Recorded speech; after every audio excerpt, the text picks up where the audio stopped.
Հաջորդ հարցի համար Տաթևիկ Գասպարյան, համեցեք, դահլիճում լրություն։ Մեծարգո վարչապետ, ներկուսակցական քարոզարշավի շրջանակում մեր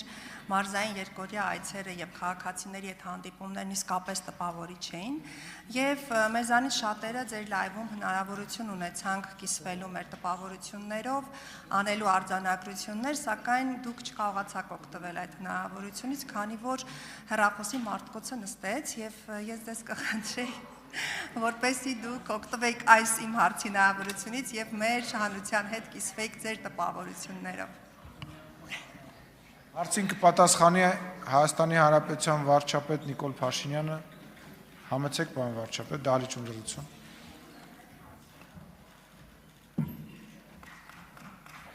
Շնորհակալ եմ հարցի համար։ Լավ են տպավորություններս, ինչ ասեմ։ Այդ հանդիպումները կարևոր են նաև որպեսզի մենք, ինչպես ասում են, շահառուների շրջանում փորձենք պարզել տպավորությունները մեր կողմից իրականացվող բարեփոխումների եւ կարծում եմ, որ ինչպես միասին համոզվեցինք, շատ դրական ընկալում կա մարդկանց շրջանում, իհարկե հիմա սխալված չեմ լինի, եթե ասեմ, որ առաջնային տպավորությունները կապված են առողջության համընդհանուր ապահովագրության հետ, որովհետև մարդիկ արդեն երրորդ ամիսն է, շատ կոնկրետ զգում են այդ համակարգի աշխատանքը, հատկապես 65+ տարիքի մեր հայրենակիցները, ինչ համար մենք շատ ուրախ ենք։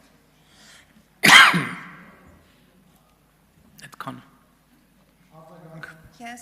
Ես ինձ համար նաև շատ կարևոր արձանագրում էր այն, որ մեր այս հանդիպումների ընթացքում ես անձամբ տեսա, որ խաղաղությունը կարծես թե նյութականացվում է։ Իհարկե դա տեսանելի էր նաև տպավորիչ տնտեսական ցուցանիշներով 2025 թվականի նաև ինչու ոչ առողջապահության համընդհանուր ապահովագրության մեկնարկով, բայց նաև այդ նյութականացումը ես տեսա սահմանազատված հատվածում մարդկանց բնականոն կյանքում, ոսկեպարի եկեղեցում, սահմանամերձ բնակավայրերում կառուցված նորակառույց տներում եւ անգամ մեր քաղաքացիների բարձրաձայնած խնդիրների հենց բովանդակության փոփոխության մեջ։ Գիտեք, ամենակարևոր արձանագրումը թերևս այն է, որ հիմա մենք կարող ենք Երևանի ցանկացած ուղղությամբ դուրս գալ, ցանկացած ուղղությամբ եւ կանգնել ցանկացած բնակավայրում, եւ մենք կարող ենք ցանկացած բնակավայրում, ցանկացած համայնքում տասնյակ ծրագրեր տեսնել կոնկրետ, որոնք իրականացվել են վերջին տարիներին։ Դրանք կլինեն սուբվենցիոն ծրագրեր, դրանք կլինեն կառավարության ուղիղ ֆինանսավորմամբ, այսինքն չկա հանրապետությունում չկա մի համայնք, ենթադրում եմ, որ չի լինի նաև բնակավայր, որտեղ շատ կոնկրետ ներդրում չի արվել մարդկանց կյանքը բարելավելու համար, եւ մենք իմ ամենամեծ տպավորությունը հետեւյալն է,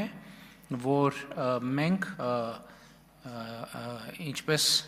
ասում են, եկել է ժամանակը, որ այդ աշխատանքի արդյունքները հանրության քաղաքական արձագանքի տեսքով տեսնենք եւ մենք տեսնում ենք եւ կարծում եմ կտեսնենք։ Շնորհակալ։ Շնորհակալություն պարոն վարչապետ, Արման Ղազարյան։